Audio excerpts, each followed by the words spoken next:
За үзэгчдээ орой мэндийг хүргэе. Дундын бүс ярилцлагын нэвтрүүлгийг хэлж дугаараа та бүхэнд хүрэхэд бэлэн боллоо. За бид өнөөдөр дундын бүстэй улсын хурлын гишүүн Жудгийн Баярмааг урьсан байна. За дундын бүс ярилцлагын нэвтрүүлэгт тавтай мөрөлтөө. За баярлалаа. Урьсан явдал талархаж байна.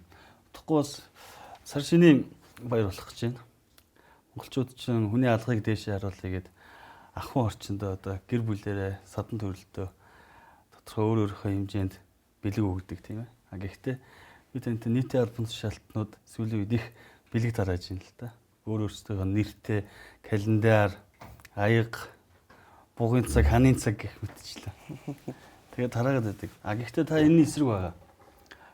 Та бол сая чуулган завсарлахын өмнө бол энэ санал худалдаа авахын эсрэг тухай гэдэг содон нэртэй юм хуулийн төсөл боловсруулж байгаагаа ер нь бол хэвлэлийнхэнд хэлсэн.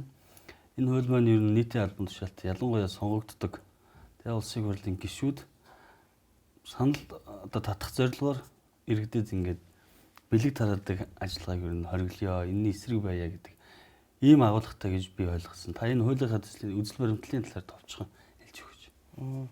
За тийм яг л одоо цаг үе болсон асуудал байна л да. Ерөнхийдөө манай нийтийн албан тушаалтнууд төдийгүй нийтийн албан тушаалтанд санаархаж буй одоо улс төрчид энэхүү өөрийн саяны хэлсэн санал худалдаа авах зорилгоор бэлэгсэл тараах ажлыг бол одоо ер нь энэ ардчилсан сонгуул эхэлсэнтэй зэрэгцээл хийж эхэлсэн. Ер нь бол бараг 35 жилийн нэр үзэж байгаа. За өмнө нь бол бүр сонгуулийн үеэр бол бас ерөөсөө ирээч зэрэг тараадаг байсан. Тэр нь ч хуулиараа зөвшөөрөгддөг байсан. За нэг талаасаа нөгөө талаасаа бол мөн л одоо маш их зүйлийг амлаж улс төрийн намууд амлалтаараа уралддаг байсан. Тэгээ энэ бүр хэрээс хэтэрсэн учраас 2012 оны сонгуулиар ямар ч байсан сонгуулийн үеэр одоо эд бараа тараах, урлагийн тоглолт хийх гэх мэт энэ зүйлүүдийг бол бас хориглосон уг нь. Гэхдээ харамсалтай нь зөвхөн сонгуулийн жилд хориглосон. Өөрөөр хэлбэл одоо 2024 онд л хориглосон байна шүү дээ. Сая энэ сонгуулийн жил гэдгээр нь уг нь бол сонгуулийн тухай хуулинд маш тодорхой заасан байгаа юм. Бэлэгсэлт өгж болохгүй, аялуулж зугаалуулж болохгүй, үнгүй үзүүлэлтгээ үзүүлж болохгүй, ямар нэгэн төлбөргүй одоо үйлчилгээнүүдийг үзүүлж болохгүй гэдэг юмыг маш тодорхой заасан. За харамсалтай нь эн чинь бүхэл бүтэн 4 жилийн зөвхөн 6 сард нь хориглохоор чи өмнөх 3.5 жилд нь одоо чөлөөтөө одоо энэ эд бараа тараах ажлыг хийж байгаа. Манай улс төрчид зөвхөн нийтийн албан тушаалтнууд биш. За энийг бол ер нь одоо олон улсад улс төр судлал юу гэж үздэг вэ гэвэл сонгуулийн клиентелизм гэж үзэж байгаа юм тийм. Өөрөөр хэлбэл нөгөө өгөө авааны тухай харилцаа улс төрчид өөрснөө өгдөг, нөгөө хэд нь авдаг. За тэгээ зөвхөн авч өгөх тухай биш ерөөсөө амлах, ажилд авах, оруулах эдгээр ч бас бүгд ороо авчихдээ. Тэгээ энийг бол яг би 2020 оны сонгуулийн үеэр мутацид орсон сонгуулийн клиентелизм гэж нийтлэл бичижсэн юм. Тэгээ тэр үеэс эхэлж энэ рүү бол нэлээд анхаарал хандуулж ач холбогдол өгж байгаа. Энэ талаар нэлээд судалж байгаа. Тэгээ ямар ч байсан энэ бол зөвхөн сонгуулийн тухай хуульд байгаагийн хугацаагийн сунгаад орхих төдий биш. Бүр бие даасан анхдагч хууль. Тэр тусмаа нэр нь маш тодорхой тий сагуур ус хэллээ. Санал авах одоо санал худалдан авахын эсрэг хууль гэдэг одоо авилгын эсрэг хууль гэдэг шиг л яг ийм нэрээрээ хэрэгжүүлэх нь мэдээж хуулийн төслийн өргөн байрхан зөв юм байна гэж үзсэн. Тэгээд мэдээж энийг л хориглоно. Их хуралд дэвшгийг санаарч байгаа хэн бугаач энэ хууль батлагдсанаас хойш тэг ямар ч тийм эд зүйл тарах, бэлэгсэл тарах ажлыг бол хийх ёсгүй.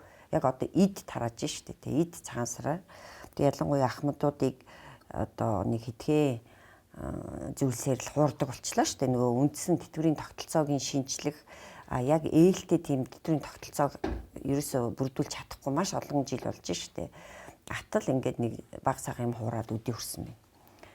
За бас нэг онцлог зүйл хэм бол зөвхөн одоо хувь хүнийг эд зүйл тараадаг, үнгүй үйлчлэгээ үзүүлдэг гэж төөрөгдөд байгаа тий. Гэтэл яг бас л улс төр судлалын онолоор бол одоо төрийн хүчнөөцийг сонгуулийн зорилгоор ашиглах гэдэг ASR гэдэг бас нэг ойлголт байна. Энийг бол бас олон улсууд бол хориглосон байдаг. Тэр энэ юу гэвэл мэдээж төр одоо иргэдэд халамжилж байгаа нэрийн доор яг сонгуульд өгсөн үед мөн одоо мөнгө тараах одоо тэр жил 20 онд бол ялангуяа бид нар сайн санаж байгаа малчтад бүр данс руу мөнгө тараасан шүү дээ. Ноосны мөнгө гэ, ноолуурын мөнгө гэ тий. За тэр Яманд цалиу гэсэн. Яманд цалиу өгсөн. За эмсүүтэд гинт одоо эмсүүтийн оюутнуудыг стипендтэй болгосон. Гинт одоо тий тэр мэрэгжилтэй болсон хүчнүүдийг сансан бололтой. Гагцгүй тэр нь сонгуулийн өмнөхөн хийгдэт байгаа юм. За зээл тэгэлж ийсэн Ахмадын. За яг 20 онд бол одоо хувьцааны ноогдол ашгийг гинт тий 1972 хувьцааны ноогдол ашгийг гинт тараасан. За бүр тэгж ярих юм бол төрийн албан агчдын цалин нэмсэн 1-2 сарын өмнө. Тэгээ энэ бүгдийг чинь одоо бий зохиогоод байгаа юм биш. Одоо олон улсад улс төр судлалын онолоор бүгдийг нь яаж ийн энэ бол бас одоо төрийн зүгээс сонгогчдын саналыг худалдаж авч байгаа ийм хэлбэр юм а гэж үзээд хоригддаг. За хамгийн сүүлийн 24 оны жишээ бол нөгөө шинэ хоршоо хөдөлгөөн. Бас энэ одоо нэг сегмент буюу малчдыг сонгож аваад энэ одоо хөтөлбөрийг гинт гаргаж ирсэн. Сонгуулийн өмнөхөө. Тэгээ одоо үр дүнтэй үр дүнгийн тодорхойгүй асар олон тэр бум төгрөгийг ингээд зарцуулсан. Өнөөдөр ингээд одоо үр дүнгээ тооцож чадахгүй байдалд хүрсэн. Тэр тараасан, тэр зээлдүүлсэн мөнгө нь бол өнөөдөр яг тэр зорилготой бол хүрсэн хэсэг нь тодорхойгүй. Тэгэж орон нутгаар малчтай уулзаа явж байхад бол нэг нөгөө хэлэхэд бол ямар ч байсан бүгд машин, мотоцикл болж хувирсан билээ. А зарим нэгнийх нь хувьд бол хурдан морь болж хувирсан билээ. Тэр яг нөгөө зорилтод тэр зорилготой бол хүрч чадаагүй мó гэж ингэж харж байгаа. Тэгэхээр энэ одоо санаачилж байгаа энэ хуулинд бол тэрийг бас хоригдж байгаа. Тэгээ төрийн зүгээс хийгээд байгаа мэт, засгийн газраас хийгээд байгаа мэт, нийслэлээс хийгээд байгаа мэт боловч цаад үндсэн санаа нь бол ерөөсөө тухайн ирэх барьж буй нам. За одоо сүүлийн үед ирэхээр ардын нам сонгогчдын саналыг худалдаж авч байгаа л явдал гэсэн. Тэр иймэрхүү гинтийн сюрпризүүдийг сонгуулийн жил хийхийг нь хориглоно.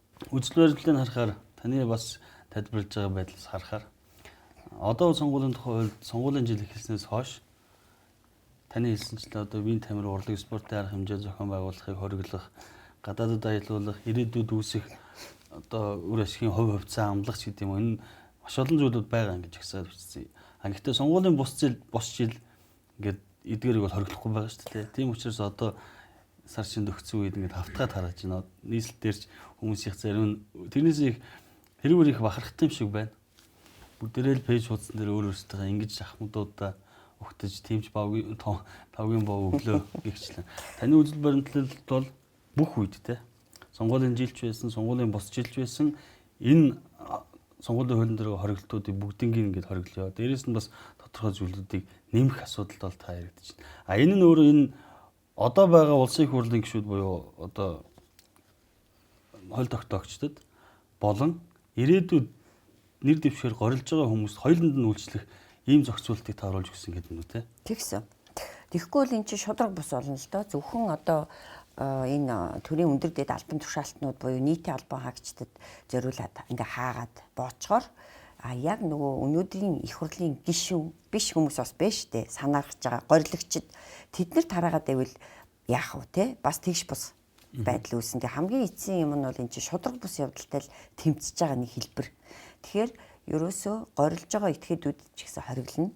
Гэхдээ энэ их яривхтай л одоо бас өөр ингэж асууж ин те бүх цаг үед бүхий л одоо санаархагчдад горилогчдод хориглоно гэдэг нь яагаад энэ хууль ингэж одоо хугацаа авж ин гэхээр за ингээ горилогч хүн тараагаад яваад байла.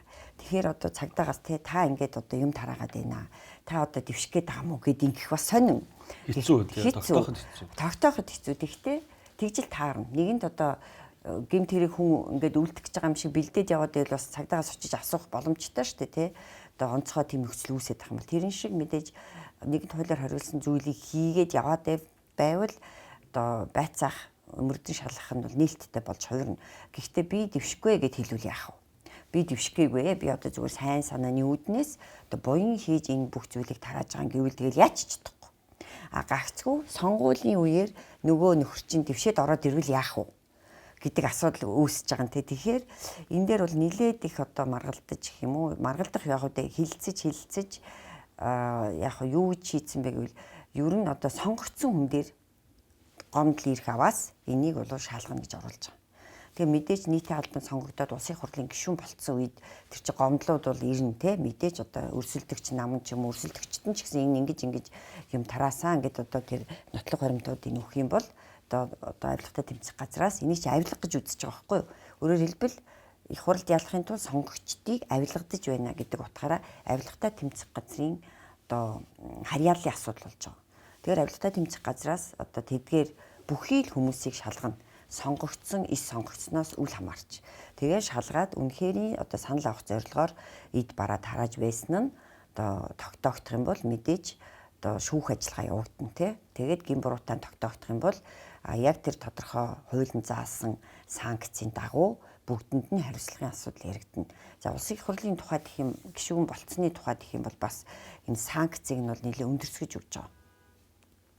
Яагаад тэгэхээр одоо би сая хэлсэн одоо бол сонгуулийн тухай хуулинд байгаа юм тий хоригдсон. Тэгээ сонгуулийн жил хийхийг нь бас хоригдсон. Атал хийгээд байна тийм үү? Сонгуулийн жил бүхэл сонгуулийн үеэр яадгүй мөнгө тараадаг штэ. Бүр ерөөсөө зөв битүү худалдаа авалт явагддаг.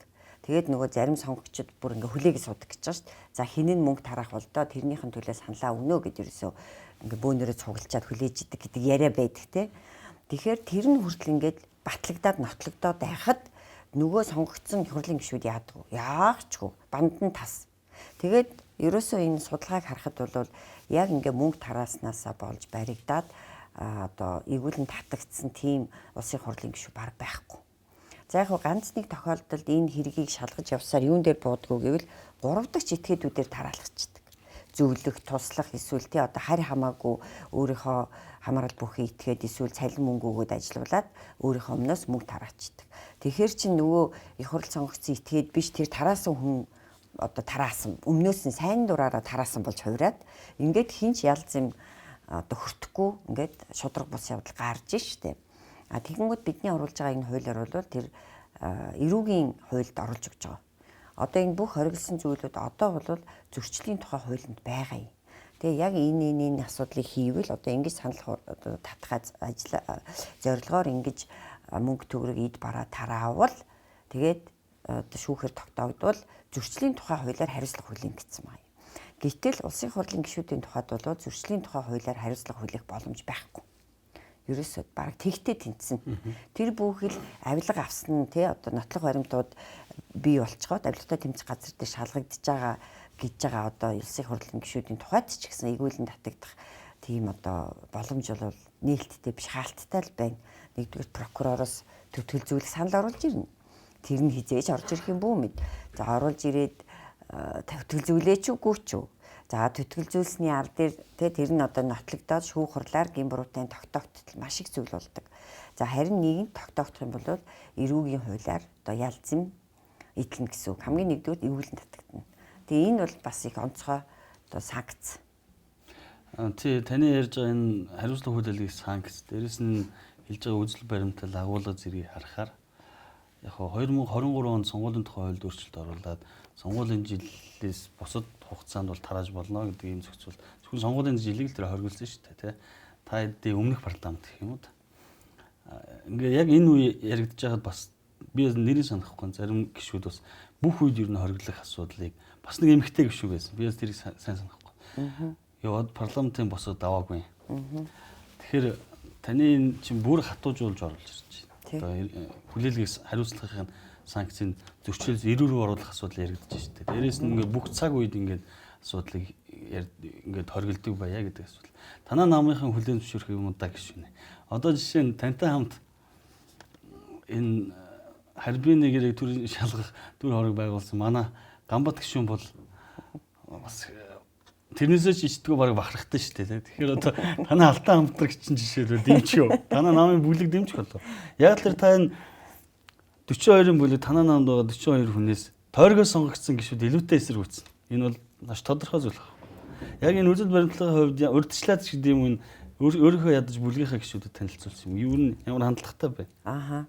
Одоо манай их хурлын гишүүдийг яг тэр хийдэг зүйлүүдийг нь хориглох гэдэг шүү дээ.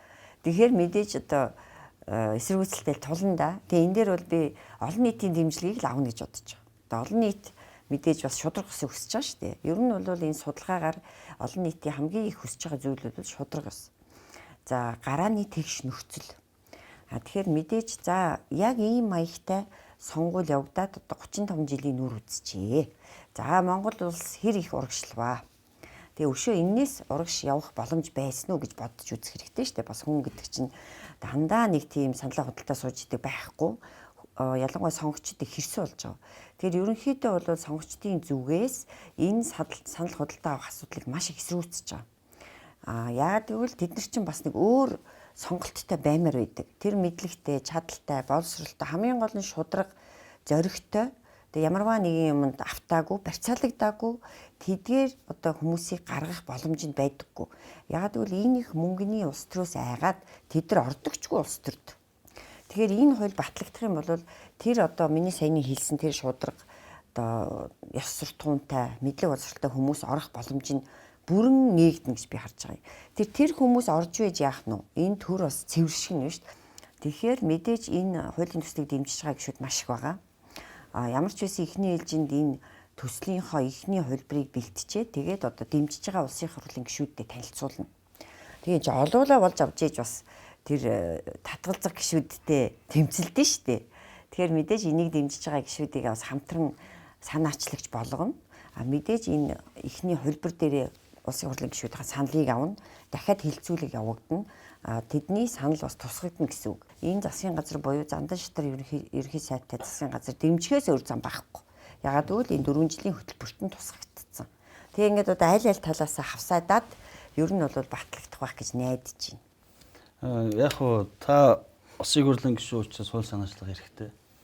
Тэр талаас хууль эрх зүйн талаас нь ингээд явах юм байна. Нөгөө талдаа биднээс олон жил ярьж байгаа дээрэс нь хуралч тэр торивтой бодлогын шинжтэй ажил хийдэг үнийг асуудал нь та түр өөрөө баг хэлжлээ дээ.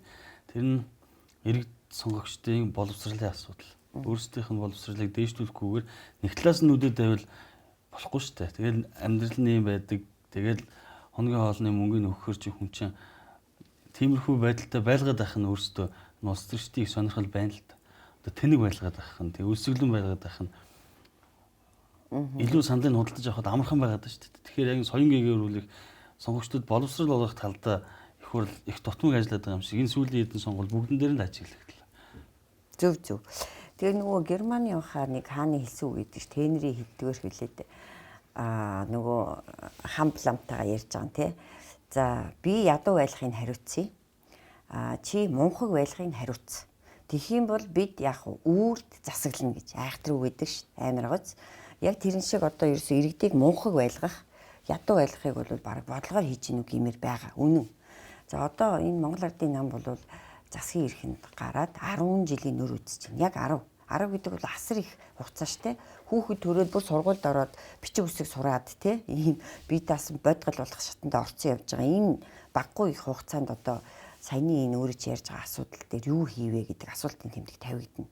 Тэгээ юу ч хийгдсэнгүй. Хамгийн чухал хөтөлбөрийг л хэрэгжүүлэх шаардлагатай. Тэр нь юу гэвэл сонгогчдын боловсролыг дээшлүүлэх үндэсний хөтөлбөр гэж батлуулна гэж ингэж төлөвлөж байгаа. Тэгээ мэдээж энэтэй холбоотой санхүү мөнгө тий одоо асуудлууд үүснэ. Мэдээж одоо олон улсын байгууллагуудад бас хандна гэж бодож байгаа. 2000-ад оны үед бол энэ олон улсын байгууллагууд Монгол улсад маш идэвхтэй үйл ажиллагаа явуулдаг байсан л да. Яг энэ чиглэлээр жишээлбэл сонгогчдын боловсролыг дээшлүүлэх төв гэж бүр байсан тий.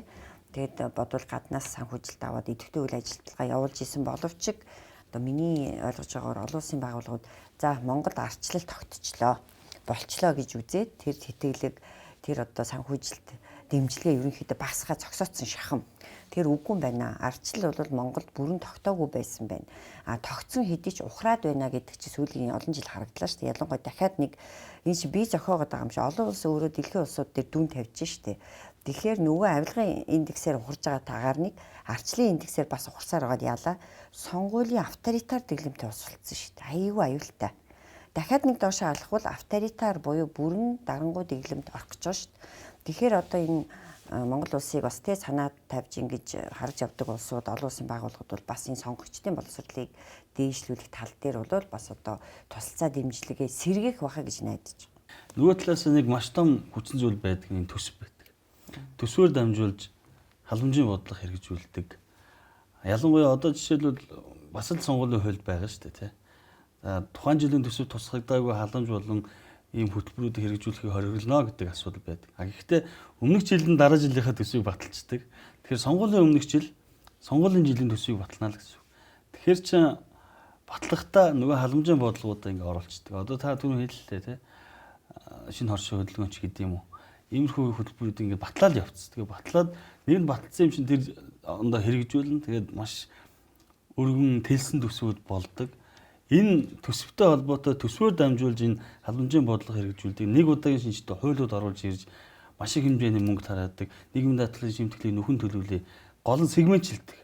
Ингээд малчтад окей одоо энэ залуучуудад ингээд жижиг дунд үйлдвэрлэл эрхлэгчдэд хямд үнэтэй зээл болгоё банкудтай гэрээгээл явдгийн шүү дээ.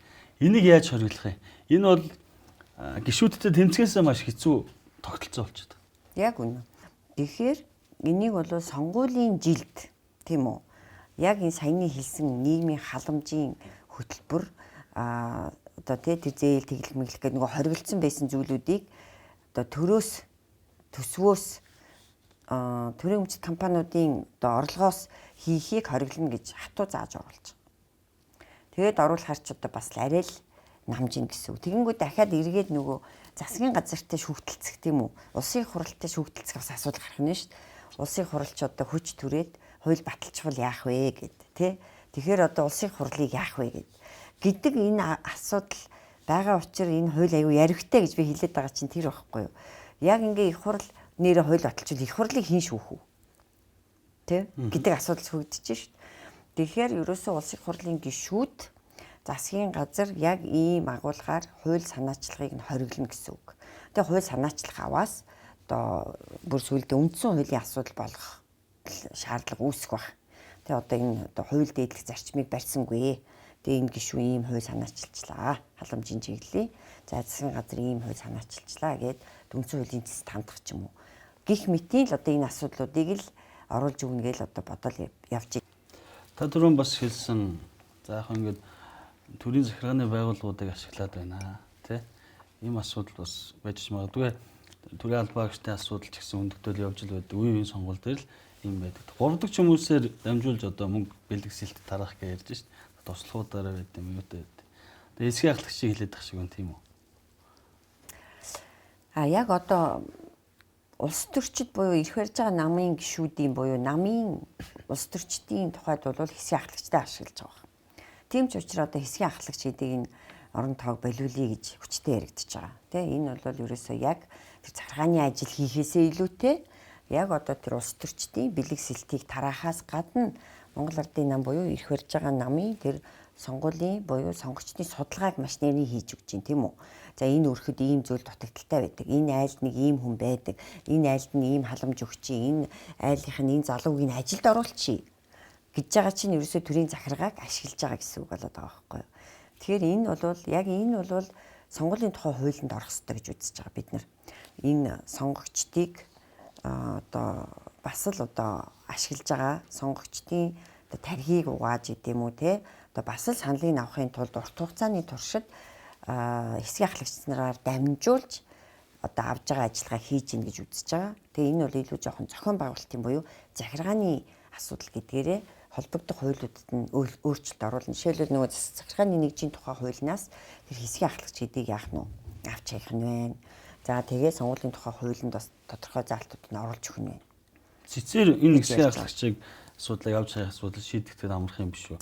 Одоо үндсэн хуульд бол байгаа шүү дээ. 57 дугаар зүйлд маань одоо Монгол Улсын нутаг дэвсгэрийн нэгж түүний удирдлага хэсэгт жишээлбэл засаг захиргааны нэгж хуваацсан байгаа шүү дээ. Өөр тодорхой заасан нийслэл аймаг сум дүүрэг хороо баг гэдэг хэсэг гэж байхгүй. А тэгвэл яг таны хэлдгээр одоо засаг захиргааны нутаг дэвсгэрийн нэгж түүний удирдлагын тухай хууль дээр бол хэсэг гэж нэг юм байлгадаг шиг байна. Тэгээ хэсгийн ахлагч гэдэг нь одоо хорооны засаг дарга нь бас томилоод ах шиг байна тийм үү? Тэгэхээр энэ үндсэн хуулийн цэцээрээ энийг заавалчгүй тэгж сонгуулийн хууль оролдож байгаа үндсэн хуулийн цэцээрээ энэ хэсгийн ахлагч гэдэг нь хасчихад болчих юм биш үү? Тийм учраас одоо миний хуулинд бол орохгүй. Тэгээ энэ бол цэвэр дээр санал худалдаж авч байгаа арга хэлбэр тэгээ тэр бүх одоо төрөөс мөнгө зарцуулаад байгаа.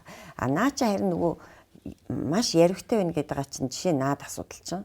Тэгэхээр үндсэн хуулийн цэцэд хандхаас илүү одоо ер нь бол энэ дээр ажлын хэсэг гарцсан ажиллаж байгаа харьцсан намын ажлын хэсэг би бас ажлын хэсгийн гишүүн байгаа.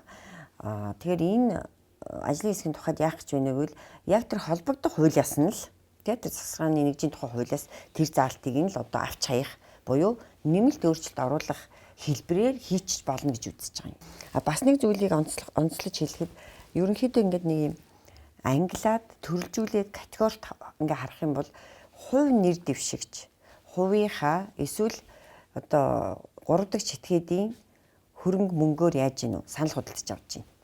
Нэг за дахиад хувь нэр дэвшигч улсын буюу төсвийн мөнгөөр яаж гинүү бас санал худалдаж авч байгаа. Энийг би сая дурдсангүй. Энэ яаж хэрэгжиж байгааг вэ?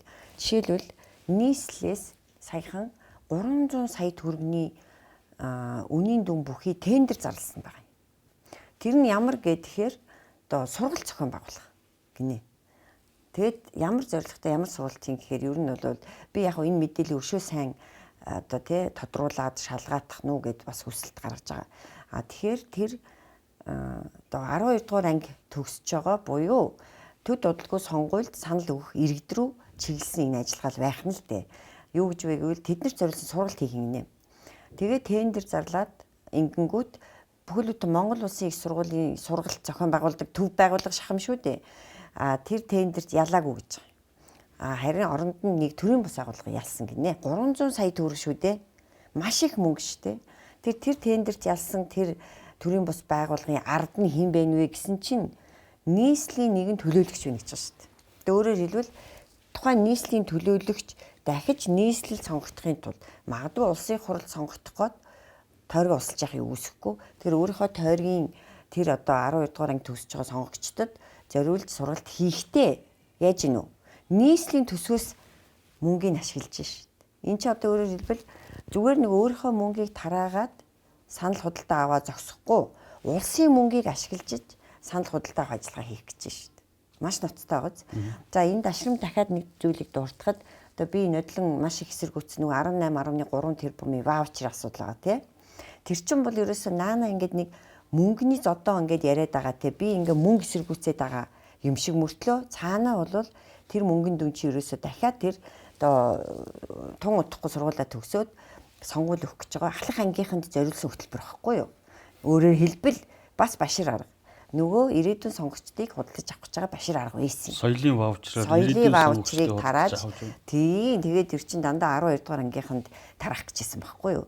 Жагсаалтаар орж ирсэн улсын хурлын гишүүдийн хувьд дэмжихэд бол гайгүй багт. Яг тэгэл энэ хүмүүс чинь тойрог төлөөлдөггүй учраас. Тойргийн гишүүд бол та бүхнээс олон. Тэгэхээр бас баггүй асуудалтай ер нь тулгарх байхаа гэж би бол дотроо бодож чинь. Гэхдээ та яаж лоббидж яаж бүлгэрээ дэмжүүлж явах нь бол таны асуудал. Тэр бол таны бас дотроо бодож байгаа нэг тактик байгаа байл гэдээ гэж бодож шүү дээ. Тэгээ яг энэ хуулийг дэмжихгүй байхаваас одоо санал худалдаж авахыг дэмжиж байна л гэсэн үг шүү дээ. Энэ ердөө амархан. Тийм ч учраас энэ хуулийнхаа нэрийг тэгж өгсөн. Санал худалдан авахын эсрэг хууль. Тэр энэ эсрэг хуулийг дэмжихгүй байх гэдэг чинь санал худалдан авахын төлөөх гишүүн л гэж тэр гишүүнийг үзнэ. Тэгээд одоо өөр яах вэ? Тэгээ олон нийтэд бол одоо тэр гишүүдийг бол цоллно. Тэгээ олон нийт чинь бас хэрсүү болж байна. Хин санал худалдаж авах гад вэ? Хин авахыг хүсэхгүй вэ гэдгийг чинь ингээд ердөө тэр коноптсон байдлаар нь ялгаад салгаад гаргаад ирнэ. Танай бүлэг дээр чинь бэлэг тараадаг гишүүд олон. Санал татах зорилготой үйл ажиллагаа хийж ирсэн гишүүд ч олон. Баярмаа гишүүнэ хэдүүлээ нэг өдөр ирэх байвал яах вэ гэж асуулт танаас ихтэй. Юу гэж хариулна? Бид нар ч гэсэн хэсгийн хагалгачтай болно шүү дээ. Бид нар ч гэсэн мөнгө тараа шүү дээ. Бид нар ч гэсэн мөнгөтэй болно шүү дээ гэж хэлж байна. Башир аргаар ингэж үзхийг хүсэж л байгаа бол тэр бол арслан нам юм уу? Шудраг нам гэж үзэх ямар ч боломж байхгүй. Тэгэхээр арслан намын гишүүд бол энийг бол дэмжихгүй байх гэж би бодохгүй байна. Дэмжиж л таарна. За хуулийн төслөө парламентын босгоо давуулаарай гэж танд амжилт хүсье. Баярлалаа. Хоёулаа хоёр зүйлийг орох гэж байна. За. Тэр нь энэ 2000 одоо 2 жилийн ойн бол 2 нас хүрэж ийн гэх юм уу? 2024 оны 2 дугаар сард өмнөх засгийн ядрын тэргүүн болоод зарим гишүүд нь Хятад улсын Харбин хотод гэрээ зурсан. За энэ бол бидний 16-7 жил гацсан хил холболтын төмөр замын бүтээн байгуулалтын гэрээ. Гол асуудал бол нүрсний үнэтэй холбоотой 16 жилийн хугацаанд бид нар 250 сая тонн нүрсийг Хятад улс руу экспортлоо. Гэхдээ China Energy компанийн зүгээс 5% хөнгөлт үзүүлээч нүүрсэн дээр. Гэтэл манайх бол 5 битийн хэл 50 хэдэн доллараар бид нар зарья гэдэг асуудал яригадаад энэ асуудал бол Монголыг тэр чигт нь одоо дөргиосон тийм ээ. Их хурл юу болчихоо бид нар юу баталчихоо гэж зарим нүртэл одоо гайхаж штэ анх удаа харсан юм шиг. Тэгээд нөгөө эвэртэй туулаа харсан юм шиг гэдэг чинь нөгөө гэрээг барьсан энэ ямар гэрээ баталчихоо гэж явж байгаа гişүүдч байна нөгөө хэлэхэд. Тэгэхээр та болон түрүүний манай бэлэг тараадаг гişүүн. Алтан партнер. Тэгээ алтан партнерийнхаа эсрэг хууль баталгаж байгаа. Алтан партнертаа нийлж яг энэ харьбины гэрээтэй холбоотой хянан шалгаа төр хороо байгуулъя гэдэг санаачлал гаргаад явсан. Төр хороогоо байгуулж чадсангүй гişүүн. Яагаад танаа төр хороог байгуулсангүй бай. Ягаад санд хураасангүй бай. 3-7 хоног харлаас үлдэн би. За энэ хорыг байгуулах нүгэ 1-5 дахад санд хураасангүй дахиад сав. Тэгээ ингэсээр намрын чуулганд завсралтсан. Яагаад төр хороо байгуулагдаагүй вэ гэвэл өөрөө маш тодорхой хэлжлээ. Ардын нам нөгөө дигийн тухай хуулийнхаа дагуу завсарлага авчиж байгаа. Завсарлага авахаар одоо хинч яаж тэр завсарлагыг болиулах боломж баг. Хуулийнхаа хүрээнд авч байгаа завсарлага. Тэгээд дахиад тэр завсарлагыг 6 хоногийн одоо хугацаатай аваад дахиад 3 хоног сунгаж авч болдог. Энэ ерөөсөө хуулийн заалттай. Тэгэхээр нөгөө ардын нам чи дахиад 3 хоног завсарлага авчиж байгаа. Тэгээ яг 3 дахь хоног дээр нь чуулган завсарлаж таарад ингээд хаагдсан. Гэхдээ энэ бол төр хороо байгуулагдаагүй гэсэн үг бол биш. Зөвхөн хугацаа алдчихж байгаа л асуудал байгаа юм. Нэг талаасаа. Тэгэхээр миний одоо бодож байгаагаар бол хаврын чуулганаар ямар ч байсан энэ төр хороо бол байгуулагдах ёстой. Энэ бол хин нэгэн Баярмаа Ганбат нарын асуудал огт биш. Энэ нэг намын дотоод толгилцлын асуудал биш. Энэ бол бүхэл бүтэн Монгол улс одоо экспортын гол нэрийн бүтээгдэхүүний нэг болох энэ нүүрсийг олон нийтэд ашигтай тэгээ одоо илүү үнээр зарах уугүй юу гэдэг тухай л асуудал байгаа. Тэгээд мэдээж тодруулж ярих юм бол яг одоо 2 жилийн өмнөөс энэ одоо асуудлыг ярьж болж байгаа юм. Яагаад гэвэл 2 жилийн өмнөх 24 оны 2 сард энэ бол шинэ парламент бүрдээгүй байсан. Тэр үед ямар зүйл явагдсан бэ гэвэл тухайн үеийн Эрдэнэс 5-7 одоо бүрэн эрхт төлөөлөгч Ганбат гэдэг хүнээс тухайн үеийн засгийн газрын хэрэг эрхлэх газрын дарга руу одоо элтгэх хуудас явсан байгаа юм. Одоо яг 2 жилийн өмнөх гэх түрүүн өөрөө тэндээс нь эхлээд яри те өөрөө тодруулж хэллээ. За тэр элтгэх хуудасд юу гэж байсан бэ гэвэл за одоо яг энэ хил холболтын хилцээр нүүрс худалдаа авахтай холбоотой энэ асуудлын одоо дагуу хоёр тал хилцээрүүд хийлээ. Хилцээр биш. Хилцлүүдийг хийж байна. Яриа хилцэл. Ингээд 7 удаагийн гэсэн баха хилцлийн үр дүнд хилцэл гэдэг чинь яриаг хэлээд байгаа юм тий одоо яриа хилцэл гэж. Тэрний үр дүнд дараах зүйлийг тохироо гэсэн байгаа юм. Бүр ингээд заалттай одоо бид заалтын санахгүй 10 хэд билүү нэг тийм. Юу гэж байвал за айлын тал буюу China Energy Монголын нүүрсийг BRG үнээр худалдаж авахыг хүлээн зөвшөөрөв гэдэг. Ийм өгүүлбэр байгаа юм. За дараагийнхан заалт нь юу байсан бэ гэвэл гэхдээ айлын тал буюу China Energy компани одоо BRG үнээс 5% хөнгөлж өгнө гэсэн санал буюу хүсэлтийг тавилаа гэж байгаа. Гэхдээ тавьсныг нь зөвшөөрөөгүй ч гээгүйсэн баг. Ямар ч байсан зарчмын хувьд одоо BRG үнийг хүлээн зөвшөөрсөн юм байна. Дээрээс нь 5% хөнгөлт авахыг хүссэн юм байна. Гэдэг зүйл бол 2 жилийн өмнө яасан байх нь вэ? Өдгөөгөөс яг 2 жилийн өмнө яригдсан байх нь шүү дээ. За тэрнээс хойш юу болвоо гэд ингээ харахаар за шинэ парламент үүссэн. 6 сард тий. Одоо тэр 2 сараас саяны энэ элтгэх хуудас явснаас 4 сарын дараа шинэ парламент буюу одоо бид бүхэн орж ирсэн. 126 гишүүнтэй. 126 гишүүнтэй болсон. За ардсан нам ч гэсэн нэлээд бас одоо хүчтэй 42 гишүүнтэй болж орж ирсэн. 5 намын одоо бүрэлдэхүүнтэй энэ шинэ парламент үүс.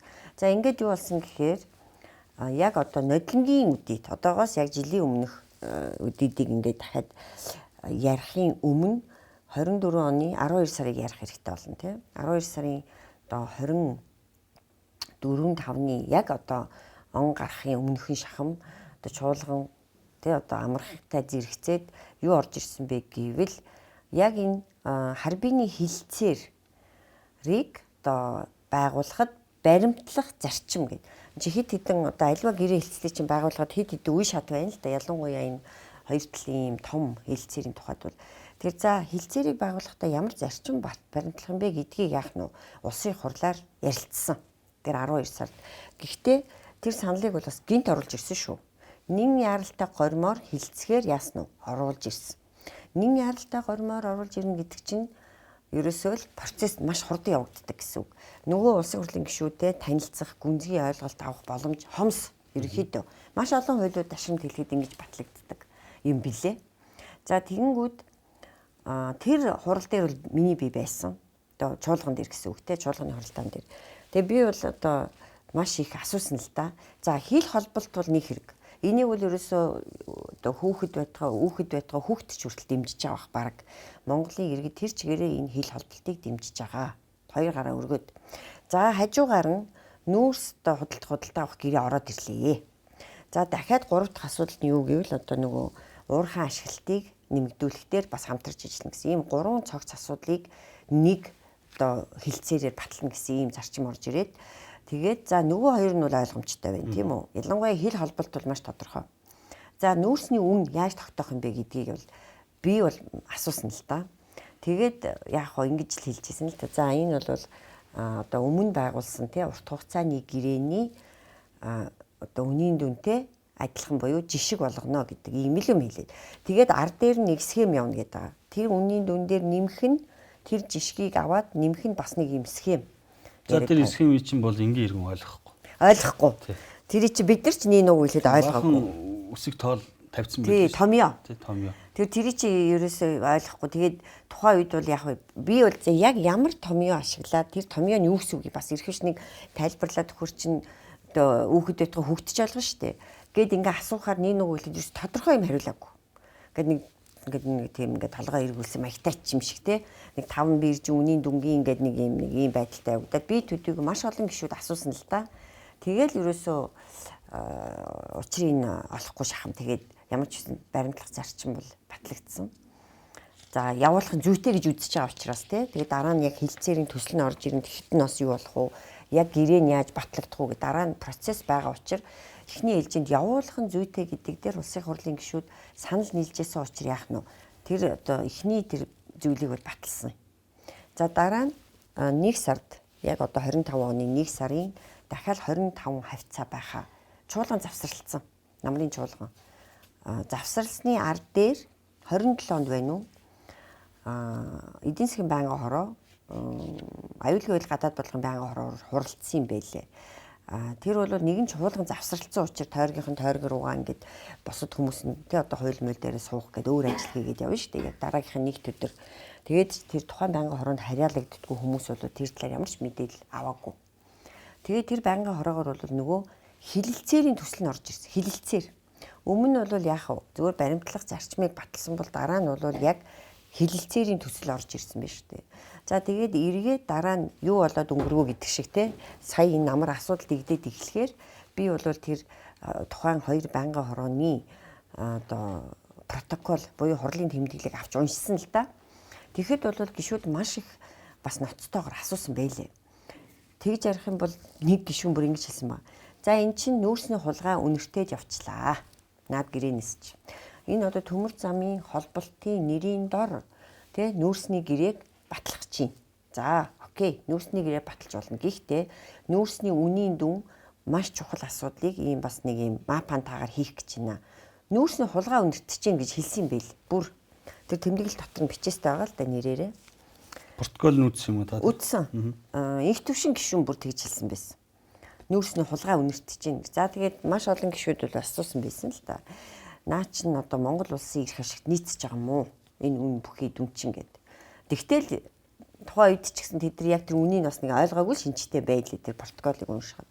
За ийм байдалтай байгаад нөгөө хоёр байнгын хороогоор ингээд яах нь батлагдчихлаа штэ. Чуулган завсарласны ар дээр шүү хамгийн ноцтой.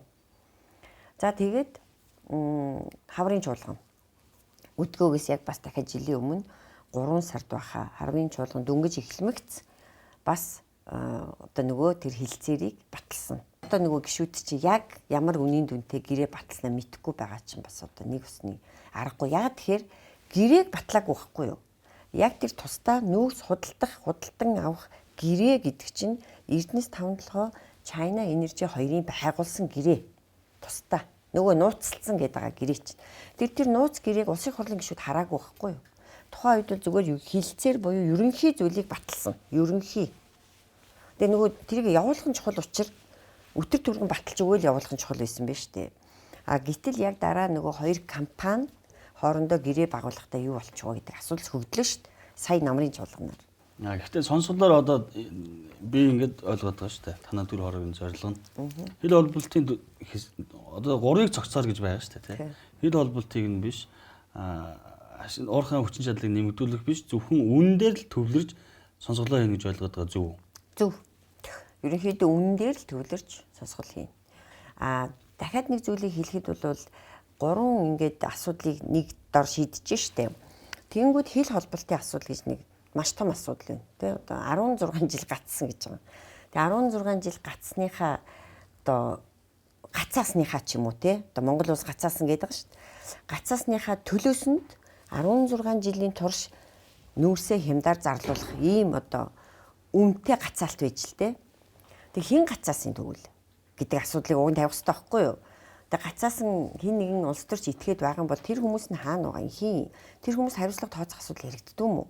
Гэдэг асуудлыг уг нь зүүн ярих хэрэгтэй. Нэг. За хоёрт тэр нөгөө холбох гээд байгаа нэг төмөр зам биш үү? Ингээд мухарлаад орхисон. Тэр төмөр замыг холбоход яах нь вэ? Зардал гарнаа. Маш их хэмжээний зардал. Тэгээ миний ойлгосноор баг нөгөө юаныхаа ханшийн зөрүүгээр баг 1/80 орчим төгрөгийн одоо зардлаар өртгөөр яах нь тэр хөлийг холбож байгаа юм билээ. Хил холболт. За гэтэл тэр 1/80 төгрөгийг одоо бартер даад тийм үү?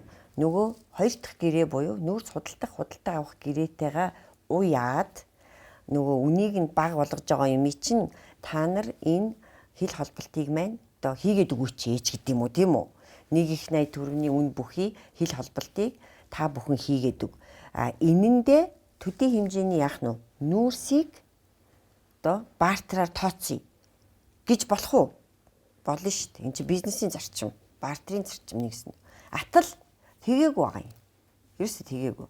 Тэгсэн бол яах нь баас ойлгох санаж. За энэ чинь байдаг бизнесийн зарчим гэдэг. Тэгээгүйгээр үл барам тэр одоо хил холболтод зарцуулах ёстой тэр нэг их орчим 80 төгрөгийг урьдчилгааг нь Эрдэнэс тавталгаа бүр өгцөн. Тэр хил холболтын ажлыг хэн хийж ийнэ гэвэл одоо хятадын талын нэг компани хийж байгаа. Энержи ресурстой байгуулсан гэрээний нөгөө тал China Energy-гийн одоо холбоотой нэг компани тэр төмөр замын одоо ажлыг нь хийж байгаа гэж ойлгосон. Тэр компанид буюу төмөр замаа хийх ажлынхаа урьдчилгаа хөлсийг Монгол улс үрээ төлцсөн. 900 гаруй сая доллар яригдчихсан санагдаад байна. 900 тэрбум орчим төгрөг. Төгрөг тий. Тэгээд тэр нөгөө юанаар хийцэн хилцэл юм шиг байлээ. Тэгэхээр яах нь нөгөө юаны ханш одоо өсөх юм бол төдий чинь нөгөө анх байгуулсан гэрээний үнийн дүн чинь нэмэгдээд бараг 1/80 төгрөглөө орж байгаа гэсэн. Та сая хэлэхдээ зөв дараалал дээр ярьж байгаа байхгүй юу? Одоо хоёр талын 16 жил гацаасан тий. Гацаасан гэж ярьсан зөв шүү. Тэгээ ингээд төмөр замын хилийн холболтыг хийчээ, дараа нь үнэ тохирчээ, тэгээ холболтоо хий гэдэг айгүй зөв дараалал ярьдаг. Гэхдээ би энэ 16 жил гацсан учраас түүлчид маш сайн анхаарсан. Яавал юу болоод байгаа юм гээд. Нэр нь хүртэл өөрчлөлтөөд 3-ыг хүртэл цогцоор болоод тэр 3-аа ингээд шигтгэхэд оролоод их хурлын сойрхон баталсан хилцээр дээр байсан. Тэр нь эхлээд юу яана? Хил холболт бишээ. Уурхай хүчин чадлаа нэмэгдүүлээ. Тэрэн дээр хоёр орд байгаа. Онж хараад бор толгой хоёр орд. Энэчнээс амнаас нь хятадын компаниудад холбогдлоо хийнэ. Үнэ тохирно. За энэний дараа төмөр замаа тавья гэдэг ийм сонин дараалтад орж ирж гişүүд ууралсан. За тэгээд үнийн асуудал дээр бас ярьж байна та. Тухайн үед ардчилсан ам хамтарсан засгийн газарт байсан. Ингээд танаа намын бүлгийн гишүүн одоо Туван Төв аймгаас сонгогдсон. Төвийн мөсөөс сонгогдсон. Туван гэж хүн удирхан сайд байсан. Одоо та бүхэн ингээд сонсголоос өмнө Туван сайдаас асуудаг юм. Тэгээ энэ дотор чи энэ хоёр компани байгуулсан Монгол хятадын хоёр компани байгуулсан энэ нууц гэрээн дээр чи хэдэн төгрөгөөр яаж зараа гэж байсан бэ гэж тодорхой асуудаг юм. Танаа намын бүлгээс сайд болсон юм шүү дээ. Ерөнхий сайдын бодлогоор кабинетийн зарчмаар шийдвэр гарч байгаа. Энэ бол би тухайн салбарын сайдын дангаараа хариуцах асуулт гэж огт бодохгүй байгаа. Тэгэхээр яагаад тэр одоо 2 жилийн өмнө яг үдийд биржийн үнээр авъя гэсэн тэр айлын талын саналыг хэн хизээ өөрчлөөд ийм тогтсон одоо 50 гаруй доллар гэж яригадаад байгаа тийм үн болгож хуургаваа гэдэг энэ асуудлыг л одоо төр хороо мань хянан шалгах хэрэгтэй байхгүй юу? Уг нь бол тэгээ эн чинь аль нэг шатанда тэр яриа чинь нөгөө айлын тал хүлээн зөвшөөрсөн байсан тэр биржийн үн байхгүй болоод одоо суур үн гэдэг нэг үн авцсан. Тэгээд тэрэн дээр нэмэх нь ингээд нэг үн гэдэг нь шүү дээ тий. Тэр бол болж хуурваа гэдгийг эхэлж тогтоох нь зүйтэй гэж бодод байгаа юм. Аль шатанда хин тэгээд аяанда хин аль шатанда ингэв гэхээр хин холбоотой вэ гэдэг нь гараад ирэх баг. Тэр энэ дээр бол заавалчгүй нэг тугааныг барьж авч ийм асуулт асуугаад байх нь бол ямар ч онцгийн шаардлага байхгүй. Тэгээд нэг дүн хэлэн тэгэхээр нь одоо би юу гэё за гэх юм уу. Тэг жишээлбэл асуудал бол тийм амар юм биш байхгүй. Яг тугаан сайд би дангаараа хариуцсан гэж хэллэгөө таны хэлсэнчлэн ерөнхий сайд толгойлох нь тодорхой. Гэхдээ тугаан сайд яг энэ асуудлыг мэдчихсэн бол хэлэх ёстой байсан бол гэдэг үнцгээс би танаас асууж байгаа. Яг тугаан сайд бол мэдээж бид нар чинь бас ярилцсан л да.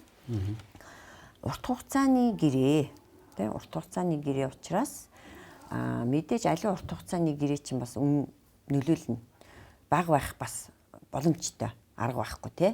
Гэхдээ яадаг вэ гэвэл одоо бөөний үн, урт хугацааны үн гэдэг чинь хямд байх нь юугаар нөхцөлддөг вэ гэвэл нөгөө мөнгөө урьдчилгаа болгож яах вэ? Бөөнөр аавна. Бөөнөр нь аавна шүү дээ. Тийм биз дээ. Нэгэнт угаасаа одоо ердийн бизнест ч гэсэн тэр үстэй тий. Бөөний үн чинь хямд идэг шүү дээ. Тэрэн шиг нэгэнт одоо бөөнөр нь зарах гэж байгаа юм бол хямд зарж болно. Гэхдээ урьдчилгаа аавна. Өмнөх одоо манай практик биш үү? Нөгөө гайхалтай гайт офтек гэрээнүүд чинь хөөх юм яаж исэн бэ гэвэл хямд үнээр тогтоогоод мөнгө урьдчилж аваад итчихжсэн байхгүй юу? Гэхдээ нюанс юу? Мөнгө урьдчилж авч исэн байхгүй да. Атал одоо энэ гэрээ юу гэвэл офтек юм уу гэхээр офтек биш. Хямд үнэтэй. Тэгсэн мөртлөө нэг ч төрөгний урьдчилгаа байхгүй. Тэр чинь нөгөө бизнесийн үндсэн зарчим чинь ерөөсөө энэ дээр нийцэхгүй л байгаад байгаа асуудал. Тэг яг урт хугацааны үн одоо нөөцний үн унахаар тогтвортой байх юм шиг ярьж байгаа боловч тэг одоо жишээлбэл тухайн сая тэг ярьж байгаа боловч тийм байхгүй. Нөгөө нэг энэ уягдж байгаа нэг тэр дүм нэг тооцоолол байгаад байгаа шүү дээ. Томьёолол. Тэр чинь тэртээ тэргүй уягдж байгаа учраас тэр одоо нөөцний үн буурлаа гэхэд тэр одоо схем буурж таарнаа да. Тэр бол ингээд зах зээлтэй уйлдана гэж хэлээд байгаа шүү дээ. Тэр буурна гэдэг чинь нөгөө суур үн яах нь бас буурна шүү дээ. Тэр хоёрын нийлбэр дээр нийлжээж үнийн дүн гараад байна шүү дээ. А нэмэх нь Б тэнцүү нөөцний үн болоод байгаа байхгүй юу. Тэгээ А нь болохоор суур үн. Нөгөө урт хугацааны өмнөх үнийн дүн дээр суурлаад авцсан нэг дүн нөгөө 50 хэдэн доллар. А Б нь болохоор тухайн одоо тэр биржийн одоо бомтын энтер гэдэг янз бүрийн юм ярьж байгаа. Тэр үнийн одоо өөрчлөлтөөр суурилсан үн. Тэгээ энэ хоёр нийлээд ирэхээр чинь тэртээ тэргүй нийлбэр яах вэ? Нөөцний үн буурал өсвөл энэ гэсэн үг шүү дээ. Тэр урт хугацаанд байгаа учраас суур үн өөрчлөгдөхгүй гэсэн үг биш байхгүй юу? Энэ дээр бол бас хүмүүсийн толгойг эргүүлээд байгаа. Нэгт. За тэр тусмаа суур үн бол тэр ардах Б үнтэйгээ хамаарч ингэж тэртээ тэргүй нийлбэрийн дүн өөрчлөгдөх учраас тэр суур үнийг яах ёстой байсан бэ? Аль болох өндөр авч вэж тэр өндөр авч вэж нөгөө суур үн бага байхын үед нөгөө нийлбэртэй тэр өндөр үн чинь нөлөөлнө шүү. Атал суур үнээ яагаад ийм багаар авчваа гэдэг л асуулт тавигдаад байгаа. Харин тий. $1 гэхэд чинь те маш их мөнгө зөрүү. Нөгөө асар их хэмжээний 250 сая тонн гэдэг чинь их хэмжээний нөөц учраас яах нь $1 зөрүү хүртэл асар их мөнгө олох гэдэг юм л. Нөгөө манай Монголын тий одоо амьдрал чинь ямар ч байгаа л дээ. Иргэдийн амьдрал ерөөсөө сайжрахгүй байгаа. Эдийн засаг ерөөсөө өсөхгүй байгаа гэдэгт агаар нэг л асуудлыг л ард дээр нь яриад байгаа юм л та. За төр хороогоо байгуулад нотлох хөрөнтийг шинжилэн судлах сонсголоо хийхэд бол нууцтай холбоотой материалууд ил болох болов уу гэж найдаж байна. Зарим нь бол ингээ ил болдгүй юм байлээ. Өнгөрсөн сонсголуудыг харахаар тэднийг та бүхэн бас ил болох дээр илүү сайн ажилласаа гэж би бас танд хүсэж байна. Тэгээд үнэтэй холбоотой асуудал бол тодорхой юу нь бол болох байх. Тэгээ нэг хоёрхан зүйл асуугаад ярилцлага хэлээд дуусгах чинь. Би нэг тоо зөвлөсөн юм л да. Яг энэ хил холболттой холбоотой төсөл 16 жил гацсан асуудлаар энэ хугацаанд бид нэр юу хийсэн бодлоо гэдэг ингээ харсан чинь 60 гаруй удаагийн яриа хэлцээр хийсэн юм байна. Үндэсний аюулгүй байдлын зөвлөлийн 3 зөвлөмж, улсын их хурлын 6, засгийн газрын 45 тогтвол гарсны дараа 2024 оны 2 дугаар сард гарын үсэг зураад дараа жил нь их хурл сойрхон баталжээ. 16 жил гэдэг бол асар урт хугацаа. Бидний алдагдсан боломжийн тухай ярьдаг. Олон их найдыг найд төгрөг алдчихаа гэдэг зүйлийг тухайн улирхайн сайд бас хэлжил байсан тий. Тэгээд тас түрүү ярьлаа тий. Монгол улс 16 жил гацаасан гэж ярьлаа. Би Монгол хүн гэж хэлмээр байна. Тэгэхээр та энэ гацсан шалтгааныг ер нь одоо хууль тогтоогчийн хувьд ер нь юу гэж хардаг вэ? Та бүхний 126 гишүүнтэй парламент энэ хэлцээрийг сойрхон баталсан шүү дээ. Тэгэхээр бас нэг өөрийн гэсэн хувь гишүүний дүгнэлт бас танд байдаг байх. Та хэллээ те энэ өдөр яагаад хариуцлагын асуудлыг ярихгүй юм бэ гэдэг асуудлыг ярьлаа. Энийг бас сонсголоороо хийгээсэй гэж би танаас хүсэж байна. Харин тий. Одоо би бас яг тухайн чуулганы хуралдаан дээр бас яг хэлж исэн. Тэг яг ерөнхийдөө бол одоо өмнөх асуудлаа мартъя гэж одоо манай зарим гишүүд бас хэлжсэн л та. Тэгж өстой нэг зарим хүний уурыг хүргэсэн дээ. Тэгсэн өмнөх асуудлаа хэрүүлээ мартъя энэ төр гэ тэ. Тэгэхээр би бол буруудын хайхаа болий шиг тэ. Тэгэхээр би бол хэлжсэн. Тийм юм байхгүй. Энд чи буруудныг хайж вэж, олж вэж, тогтоож вэж, магадгүй одоо тэр шүүхээр буруутай гэж үзвэл тэ. Одоо зохиог хариуцлагыг хүлээлгэж вэж дахиж ийм асуудал гарахгүй маа гэдгийг л бол хэлсэн. Тэгэхээр би бол мэдээж шүүгч биш. Тийм учраас би бол одоо өнөөдөр тэр энэ буруутай энэ бол тогтоогдсон гэж хэлхий хэц салга. Гэтэ мэдээж нийгэмд бол зөндөл одоо хар сэр явдаг те ямар учраас ямар зорилгоор яагаад гацаач үр дүнд нь бид хохируу хожуу гэдэг асуудал ч өнөөдөр гараад ирж штэ. Тухайн сайдын хэлжсэн зүйл бол 16 жилийн турш айл алдагдсан боломж гэдээ гаргаад тавьсан мэн гэдэг байна штэ. 15 бараг л их 80 орчим төгрөгтэй тэнцэх хэмжээний билүү би энэ тоог нандуурч хийж магадгүй алдагдсан боломж байна гэд айлын талын алдагдсан боломжийг ингэж яриад байгаа. Гэтэл Монгол улс тэг гацаахгүйгээр өөрснөө гацаахгүй тэр төмөр замаа тавьсан бол Монгол улс юу хожих байсан юм? Монгол улс ямар боломжийг алдсан гэдгийг заавал ярих ёстой гэдгийг бол би бас хэлж ирсэн. Тэгэхээр ингэж бол энэ дээр хэлмээр байна. Тэгээд одоо би нэг л зүйлийг дахиад хэлэхэд энэ төр хорооны одоо эцсийн зорилго бол энэ үнийн дүнг яагаад ийм хямдар тогтоочв? Биржийн үнээр шудраг бизнесийн зарчим тий биржийн үн буурахад бол энэ дээр хинч хинтж гомдох хэцүү байхгүй. Гэхдээ өндөр байхад өндөр үнээрээ зарж явах хэрэгтэй атал яагаад ингэж вэ гэдэг асуултын хариултыг хянаж шалгаж тогтооно. За хоёрт бас нэг зорилго нь бол нэг ч гэсэн доллар нэмэгдүүлсэн байхад бүр $1 нэмэгдүүлсэн байхад л 250 сая доллар байхгүй юу? Асар их мөнгө шүү дээ. Гэтэл нэг тонн тутам одоо $1 нэмэгдэхэд одоо айлын талд бол тий одоо нэг 53 байлаа гэхэд 54 болж байгаа л асуудал. Гэтэл Монголын талд орох орлого нь өгөөж нь төдий чинээ маш ихээр нэмэгдэнэ л гэсэн үг. Тэгээ $10 гэж ярих юм бол бүр тий Монгол улсын нэг жилийн төсөвтэй тэнцэх хэмжээний одоо $35 ханшаар авч үзэх юм бол 36 их 80 төгрөгийн одоо орлогыг л бид нар алдах гэдэг нэг үе юу гэдэг асуудал яригдчихэж шүү дээ. За тэгэнгүүт $10-оор тооцоход энэ 35 их 80-ыг алдчихад хин нэгэн этгээдүүд магадгүй тэр одоо зөрүү $10-оос одоо нөгөө цавчаа хийсэн юм шиг ба гэдэг асуудал одоо зүү ёсоор бас тавигдчихэж шүү дээ. Би бол одоо нэг зүйлийг хэлэхэд би болохоор анх яагаад Монголын нүүрсийг юм хямд өгчөөд гэж бодоод байсан байхгүй юу. Гэтэл одоо нөгөө талдаа гүн чи хямд өгнө гэдэг чинь цаанаа цавчаа хийж ийн гэдэг асуудал дараах нь яригдж игэлсэн. Би тэг бас өөрийгөө би ч бас гинэн цайлган амтан биш үү гэж бодлоо. Цавчааны тухай би ерөөсө бодоогүй юм билээ эхлээд. Монголын нүүрс үнэтэй зарагдах ёстой л гэж бодоод байгаа байхгүй. Атал цавчаа хийсэн магадлал байна гэдэг асуудал яригдж байгаа шүү дээ.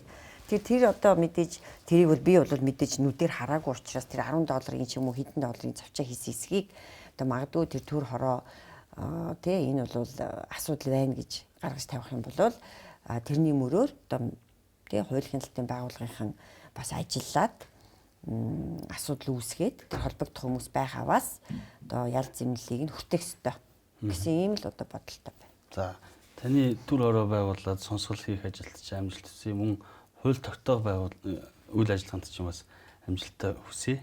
Тэгээд анхдагч хууль нэртэй бас хүнд хан мөргөх хэмжээний хуулийн төсөл та боловсруулж байгаа юм байна. Гэхдээ танд амжилт хүсье. Тэгээд дундын бүс ярилцлага нэвтрүүлэгт урилга хүлээн авч оролцсон улсын их хурлын гишүүн Жудгийн Баярмаа танд баярлалаа. За бас урьж оролцуулж байгаа явдал баярлалаа.